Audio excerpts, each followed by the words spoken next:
All right, so I'm going to go ahead and divide 318 divided by 16. So I'm going to do the same thing, and I'm going to look at my divisor, 16, and I'm going to round that. And 16 is close to 20, and then I've got 318 as my dividend.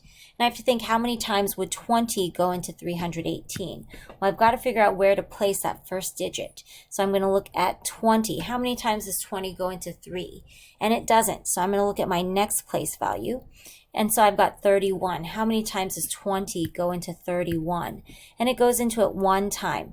And that 1 is on top of the 1 in the tens place. So I'm going to put my 1 in my quotient on top of the 1 in my tens place in my actual numbers as well.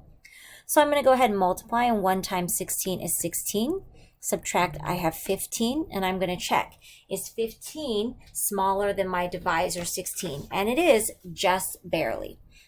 So I'm going to move on and bring down my 8. Now I need to think, how many times does 16 go into 158? So I'm going to bring it over here and do some rounding. And 158 is pretty close to 160. And if I think about it, 20 would go into 160 8 times. So I'm going to go ahead and try an 8. So 16 times 8, well, 8 times 6 is 48. Write the 8, carry the 4. 8 times 1 is 8, plus the 4 is 12. I subtract, and I get 30. And now I need to check, is this number smaller than my divisor? No, it's not. So I know that I made a mistake. This 8 is too small. So I'm going to need to go up. So I'm going to go ahead and get rid of those. There we go. And instead of 8, I'm going to pick a 9. 9 times 16. Well, 9 times 6 is 54. Write the 4 and carry the 5. 9 times 1 is 9, plus the 5 is going to be 14. Subtract, and I get 14. Again, I need to check, is this number, is 14 smaller than my divisor 16? Yes, it is. There's nothing left to bring down, so that is my remainder. I'm going to go ahead and multiply to check my answer.